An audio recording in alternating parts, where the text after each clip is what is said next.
Hello? Duncan, I had to track you down through the Argus. Why didn't you tell me you were going to New York? It was a sudden decision, Lucinda. Well, we've got to get moving on this Stratford Arms deal. When are you coming back? I'm not sure of my plans. Why don't you have Ambrose draw up the contract? Darling, I have. It's done, for heaven's sake. But, Jessica Griffin's out of town, too. I know. As a matter... Lucinda, hold on a minute.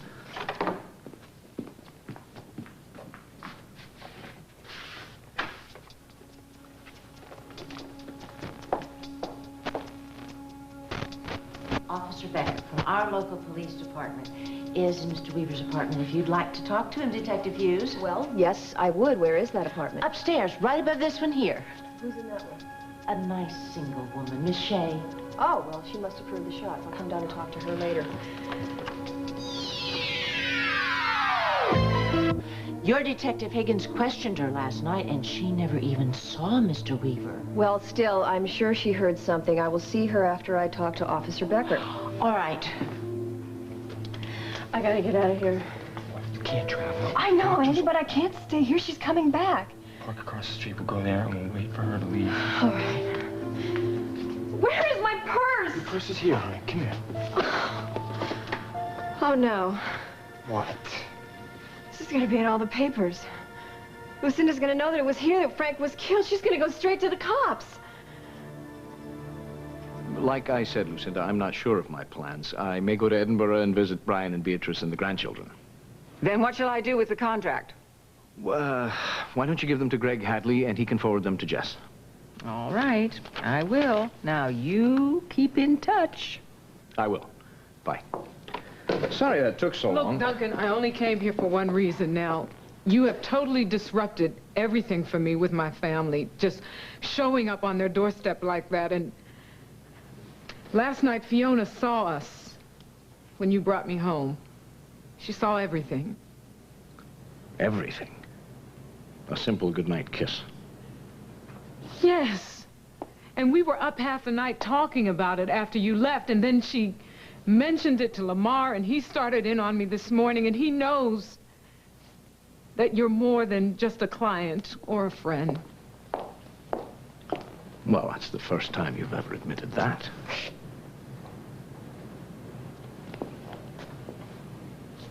All right, Duncan. Yes, I have feelings for you. Strong feelings, and I've been trying to fight them for some time now.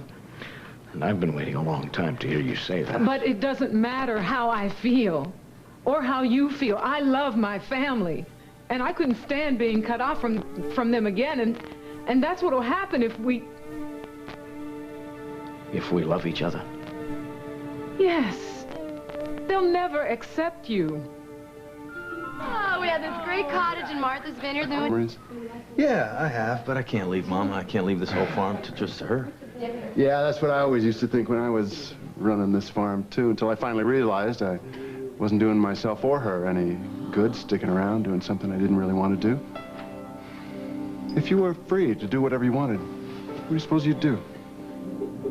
Well, Angel's brother, Stephen, offered me a job at his landscaping business. I might try that. Because of the job, or because you want to be close to Angel?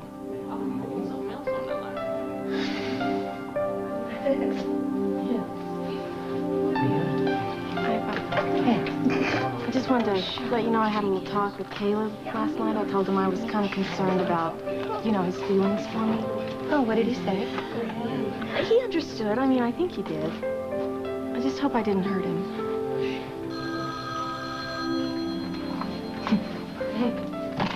Hello? Hey, Tom, what's up?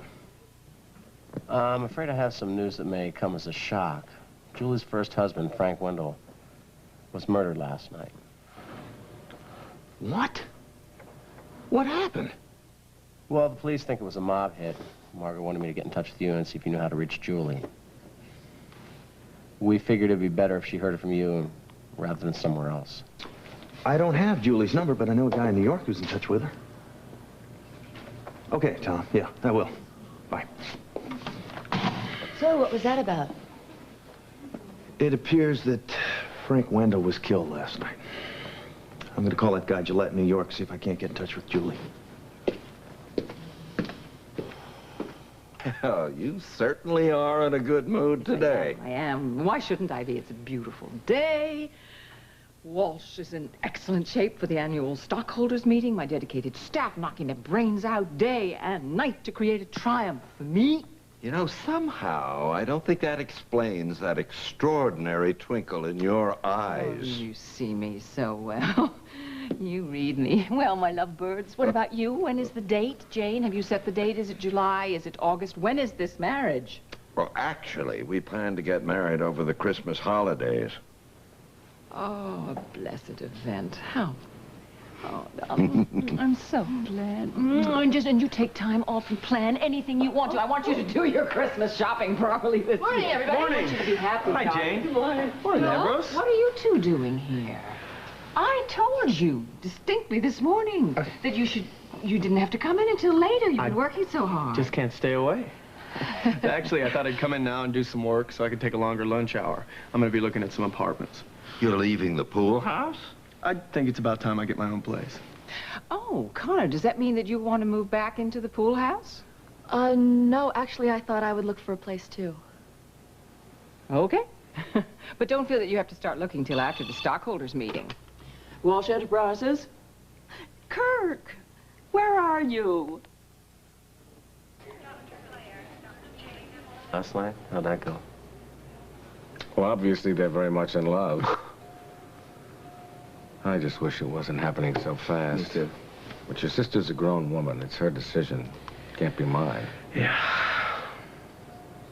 Have you seen Ellen? Yeah, I stopped to see her on my way to work. Your mother was there. Huh? Most of her family has left or are about to leave today. That's going to be tough on Ellen when everybody's gone. Of course, Courtney will be there. That helps, but it's not much fun living alone. Ellen, what are you up to? I'm just trying to find one of David's insurance policies. Oh, now don't get all mixed up in that now. Tom wants to help you with that, I know. I just found the contract for the retirement village.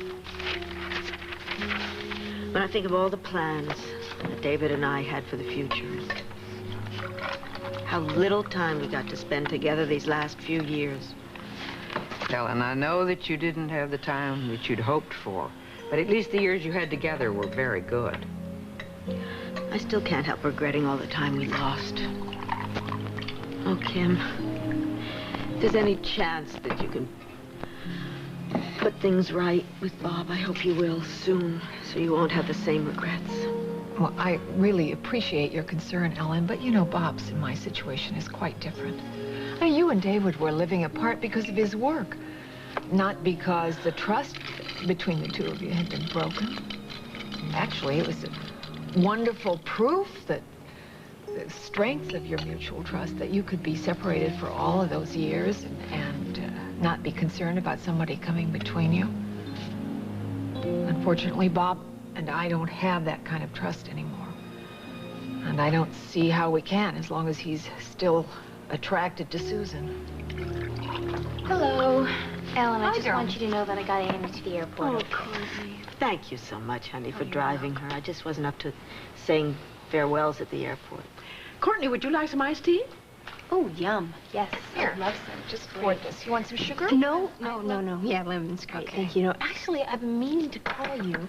I don't know if you're going to be renting out the garage apartment, but if you are, I know somebody who's interested. Evan Jameson, his name is. He's a nice guy. He has a... Come on. I got that guy Gillette's number in New York. I'm going to find out where Julie is. So why don't you get the address? I'm going to be back in New York later today. It might be better if I go by and tell by the her time myself. you get over there, she's going to have already found out from Frank's mother. They're bound to be in touch. Caleb? Caleb, Yeah, wait, Caleb. Why don't you give me Mr. Gillette's number and I'll make the call. I know how hard it is for you to talk to Julie. Yeah, all right. That'd be good. Thanks. Great. I'll call from the parlor. Okay. Thanks.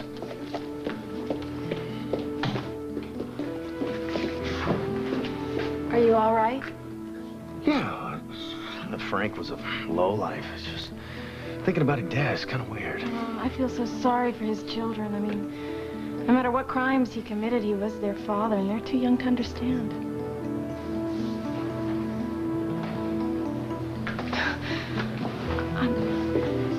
Oh, Lord. I remember when Frank brought Julie's kids out here last summer. Yeah, well, he's the one who messed up everything for Caleb and Julie.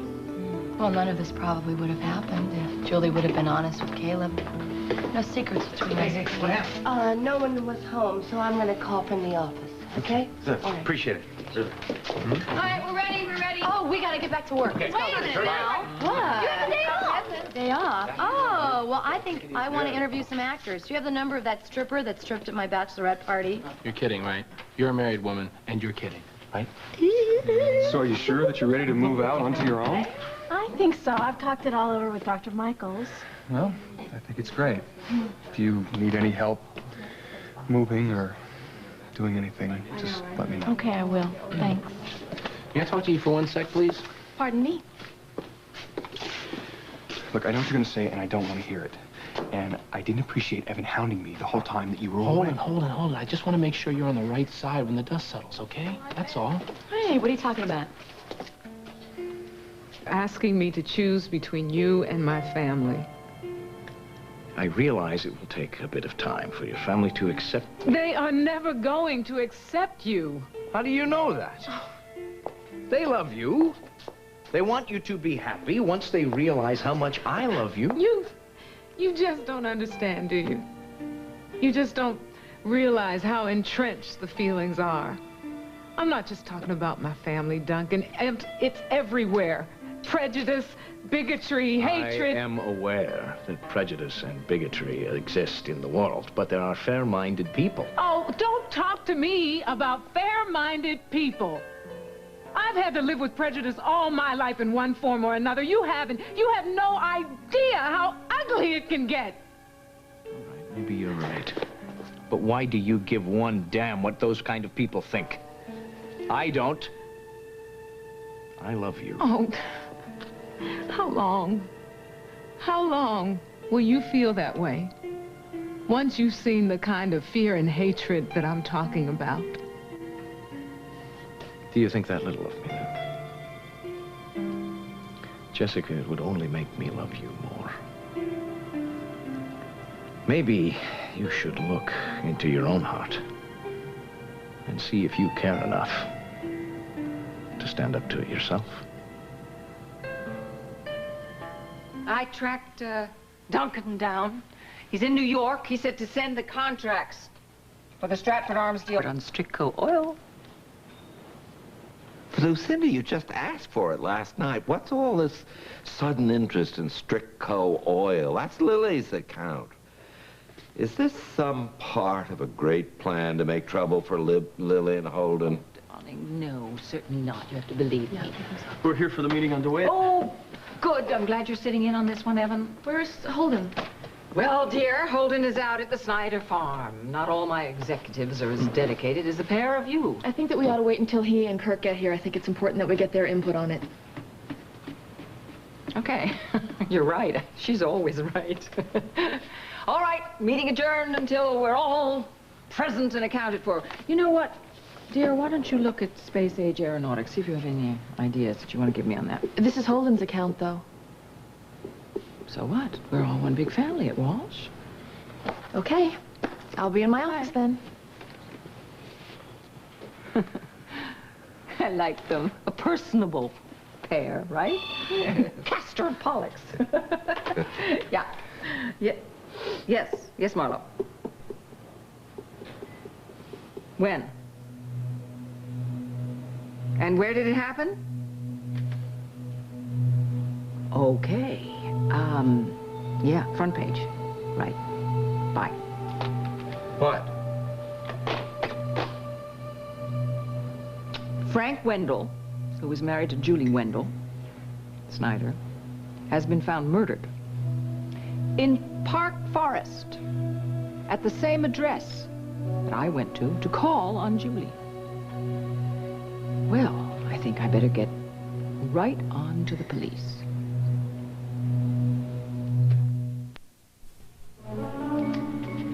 Lucinda.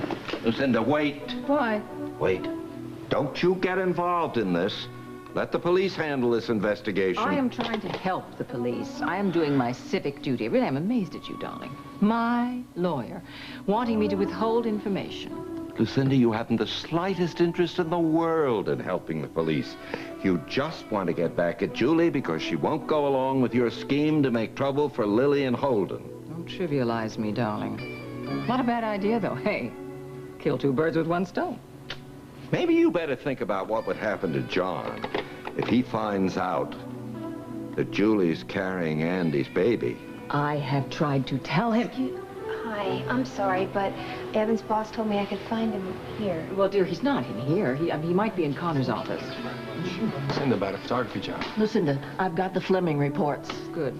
Look, everybody, I want to have a word with Andy. Jane, why don't you show Courtney where Connor's office is? She wants to see your brother. Oh, certainly. It's right down the hall. Okay. Excuse me.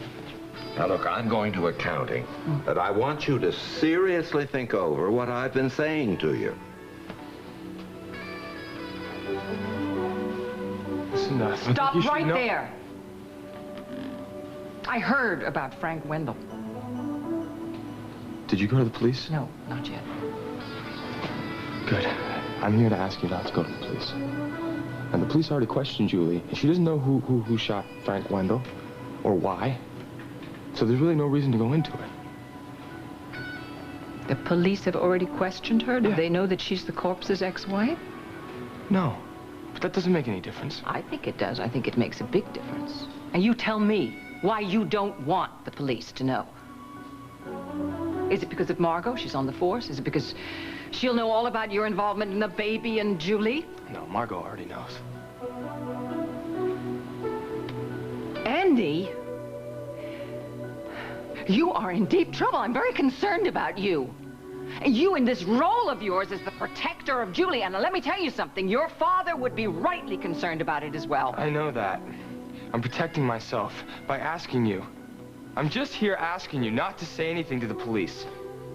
I don't want to threaten you, okay? Just give me some time. Let me handle it on my own. You know, I just can't believe the change in Angel. What is it? Well, I want to know how you'd feel about putting in a little extra dough toward the farm expenses so Mama could get herself another hired hand. Caleb's been feeling sort of tied down out there, and I don't think it's fair for us to let the whole thing fall on him. Well, neither do I. I'd be more than happy to contribute anything. Yeah, me too, absolutely. Good, good. Then I've got some figures worked up. Oh, well, let's go to my office. Let's get it taken care of. Okay, I'll see you, yeah. baby. Okay. Thank you. I'll be back. See you out there. You know what? Before I forget, did you give any more thought to making me your proxy for the Walsh stockholders meeting? Oh, well, thank you for offering, Kirk, but I'm going to try to convince Holden to vote it for me. Yeah, I know, Lisa. It is just that I have been calling Julie nonstop since I heard about Frank Wendell, and nobody is answering. I left messages on Andy's machine, yet... All right, just call me the minute you hear from her, okay? I will. Bye. Andy, did you get any of my messages? No, I didn't. I haven't checked in. I spent the night at Park Forest with Julie, then I went to Lucinda's and I came right here. Did you hear about Frank Wendell? Yes, I did. I know that he's been killed, but that's all I know. Why did you go to Lucinda's? I had to, because I had to make sure she didn't go to the police. I had to make sure she didn't go to the police. But Andy, this is a murder. We can't keep this from the police. You know, well, Julie doesn't know anything about the murder. She heard shots. Police questioned her and she told them the truth about everything except her real name and the fact that she knew Frank Wendell. But then Margot showed up at the building. Margot? She didn't see Julie, but I think it's not right for her to be up there all alone with cops all over the place. Is there any way that you can go up there? Is there? I have to work. I will. I'll clear my schedule. I'll try to get up there later. Tyler? Bye. Hey! You're a tough man to track down. Oh, yeah, I'm doing a lot of photography work. You all right? I'm just tired. Hi. Hi. How are you? I have to get to the yacht club. I'll talk to you later. Okay.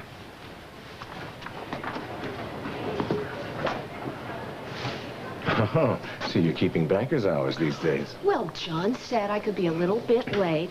I promised Emily that I would go to Ellen's house and see if I could do anything. Was Kim there? Yes, but there wasn't any problem. Oh, good. Oh, thanks. Larry told me about Franny and Darryl. What did he tell you? Well, just that it started when Carolyn was still alive. The attraction. But that's all it was. It wasn't an affair. How do you feel about that? Well, as I told Franny and Darryl, I can certainly understand when there's an attraction, even if people don't want it to happen. It's how you deal with it. That's what matters. Courtney's right. I can recommend the apartment very happily. Well, I'm looking forward to seeing it. You know, I hate to rush you, but I do have to work the lunch shift at the art club. Oh, no problem at all. Why don't we show Evan the apartment right now? Good. Well, if you want to go with me in my car, I can take you by the club afterwards. Okay, great. Thanks. Ellen, dear, please, if you need anything, call, all right? Anytime.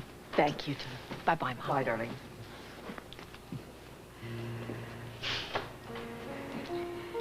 You know, it seems only yesterday I was Courtney's age.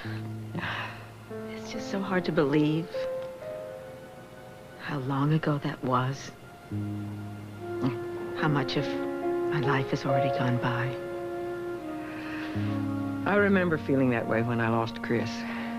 Time does go by very quickly, and we mustn't waste a minute of it. Chris believed that, and he lived that way. I think David did, too. I'm sure David would want you not to mourn, but to remember all the happy years you had together. And that way, Ellen, you'll always have him with you. Well, I hope that walk in the park helped clear your head a bit. Yeah, it did. A little. Well, then why don't I order lunch for us? No, thanks. I'm not really hungry, and I need to think. And I need to go back and face my family. You know, it's ironic. It's just a short subway ride away from Manhattan, but it's like two completely different worlds. You know, we walked downstairs through the lobby, hand in hand, through the streets, through the park. And I didn't see one bit of that prejudice you keep telling me about. You just don't know how to spot it. Jessica, you're a beautiful woman. People are going to look at you. You think I'm paranoid? All right. Maybe sometimes I am, but... Duncan, this is New York City, and those people we passed were strangers. Now, how are people going to react if we go back to Oakdale as lovers? I think our friends are going to be very happy for us. Maybe you have to learn the hard way, like I did. It's a very painful lesson. It doesn't matter. Whatever comes, whatever anybody thinks. I don't care. As long as we can have a life together. Okay, I couldn't reach Carolyn Crawford's first husband in Cape Town Tea, but I left a message with the housekeeper. Well, what about those numbers they found on Frank Wendell? Nothing yet, but the phone company's putting a check on him now. Phone company. Look at those good fingers. Put them to use. She makes some calls. So how'd things go up in Park Forest? Not too well. Sure do wish Frank Wendell had lived to talk. Well, I got some good news. You were right about Wendell's key. It fits Darryl's front door. Yes! Now, Darryl says it looks like the one he gave Arthur, swears that Arthur gave it to Wendell, but I did point out that Wendell could have just as easily picked it up during the break-in. No. Remember, Dana said it was missing before the break-in. Hold on. Detective Hughes. Hello, this is Philip Van Doren. I received your message. Yes, Mr. Van Doren. Thank you for returning my call. Certainly. I assume this has something to do with my ex-wife Carolyn's death. Yes, it does. Mr. Van Doren, do you know of an Arthur Claiborne? Of course, he was Carolyn's lawyer and friend, but I haven't seen him in many years. Well, could you tell me, do you know if he's been in the south of France in the last 2 weeks? I have no idea. He would certainly never contact me. Why is that? Well, we're not friends. He never forgave me for marrying Carolyn. So I assume you still have not arrested her murderer. No. Mr. Van Doren, when's the last time you contacted Carolyn? It was a year ago when she was in a hospital in Rome. You see, we had not kept in touch after our divorce, but I just wanted to talk to her and express my concern when I learned of her accident. I see. Well, thank you very much, Mr. Van Doren. You're very welcome. And good luck in your investigation. Goodbye. So what did he say? Doesn't know anything about Arthur, hasn't seen him, doesn't talk to him. Tom, I recognize that voice. I think that's the same man who called when we were at the Crawfords, when we were there with the repairman. Okay. I just got through to one of Wendell's phone numbers. The Shoreline Hotel in Chicago. Oh, that's where Arthur was staying. Holders meeting, we're getting such responses. It's grown. Do you think you could talk to the Lakeview so we could move into the grand ballroom? Oh, I will call the banquet guy, and I'll get back to you. All right. I love you. You know, I'd want you to come. I would love it if you would come to the meeting. But Ambrose can help you if you need help with the proxies. All right, thank you, but I'm going to ask Holden to vote that for me. Huh? Darling, is Cal Strickland any place here in some office, some cubicle? No. What is this sudden interest in Cal? Oh, I just wanted to, you know, say hi or something like that. We had another evening together. Wonderful. Even better than the first time. Well, I'll call you. Mama, why are you setting so many places? Oh, well, I thought I'd ask Woody and Hutch to join us. Mama, I think they'd be more comfortable eating over at Cal's. They seemed very ill at ease last night when they were eating supper again here. Now, I know that they're loners, but I think that Hutch spends too much time alone with his father. I mean, you saw how uncomfortable he was with the other kids there last night. Watch those maternal instincts, okay? Keep them under control. Not very likely with 6 children. It's not about to happen. Oh, hi, Dude, you look pretty. I thought you were going to wear that. Yes, you do. Thank you. I have an appointment with Dr. Michaels. My taxi should be here any minute. I'll walk you out. Okay, I'll be back late afternoon. Can I bring you anything? No, just yourself. Can I bring you anything? Just yourself.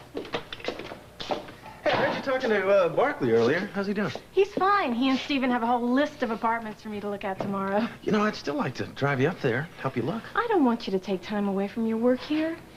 Well, now that we got Woody and Hutch, it's not a big problem to take a day off. Besides, I'd like to see the city for old time's sake. Well, if you're sure you can spare the time. All right, well, then it's settled. Okay, good. I'd like that. Me too. Thanks. Hey, there's a taxi here for somebody. Oh, that's for me. That's for me. Hey, Dick, if I don't get a chance to see you before you leave, have a safe trip to New York and lots of luck, okay? Thanks, I will. Good luck to you, too. You're part of the family now, you know. Thank you. I really feel it. Bye. Bye. Bye. I'm gonna miss her. Yeah, I can tell. Say, look, I was talking to Ellie and Holden while I was in town. Iva, too. They've all agreed to contribute some more money to the running expenses of the farm so Mama can get herself another hand. Free you up if you decide you'd like to try something else. Well, I have been thinking about Stephen's offer, but I don't know if I want to try my hand at business again. I was such a failure over at Walsh. I think it's about time you stop blaming yourself for that. You know, I think Seth is right, Caleb. This chance might never come again. I think you should take it. Mama, I didn't want you to know. Already knew.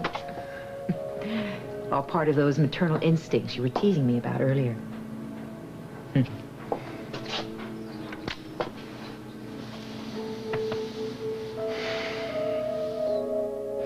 No, Dick, everything's fine. I just want to let you know, from now on, if you have a package to send to me, send it to the office marked personal and confidential. No, trust me. It's the best way. I had a hell of a time explaining to Ellie what that package was she sent to Switzerland. Yeah, I had to make up something about the kids' trust funds. Okay, I have to go now. I'll talk to you later. Right, I will. Thanks. Well, you better thank your lucky stars we're not Lucinda. Relax, she's out of the office. I'm glad you made it back before the stockholders meeting. Listen, we still got big problems with Holden. It's just not... Just came by to pick up a file I left on Lucinda's desk. Space Age Aeronautics. I've got it right here. What are you doing with it? Well, Lucinda asked Connor and me to look it over. Holden, I know it's your account, but Lucinda insisted. Really.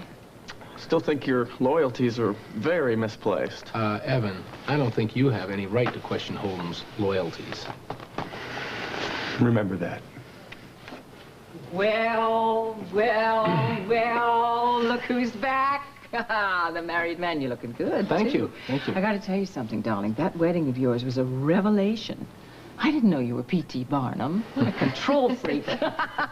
And look, he's already taken over my office. Yeah, I thought you were out of the office. I was out of the office. Yeah, that's what I thought. Oh, by the way, everybody, the meeting, because of the huge response, the stockholders' meeting is going to be in the grand ballroom at the Lakeview. I'll be in my office. Yeah, I've got to talk to you for a second. I need to get back to Mr. Fitzgerald. Oh, don't go. We didn't finish talking. How about you moving out? And I know that you need your privacy. And I just wanted you to know, from my point of view, strictly speaking, that I'm going to miss you. Lucinda, I just want you to know how much I've loved staying at your place. I don't know how to thank you for everything that you've done. No thanks aren't necessary at all. They're really not. I like to think of you as another one of my daughters. I know that daughters have to spread their wings. They have to take off. They have to move on, leave the nest. But let's try to be close, all right? Maybe closer than real mothers and daughters. All right, darling. Good. Well, I figured I needed a little sustenance before I went home and faced the firing squad. Do you want me to go with you? Oh, no. No, I just think it would make things more difficult. Anyway, I don't know how I'm going to bring it up or when. I'm just going to play it by ear. Listen to me. Before you say anything, I want you to be certain that you're as determined and that you care as much as I do. Or they're going to see it.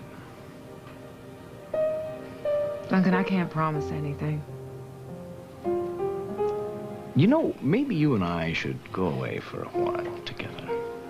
And that way I could convince you, beyond any doubt, that we could be very happy together. And that way it will be easier for you to tell them. I don't know. Jessica, for once, will you follow your heart? Fly with me to Edinburgh tonight.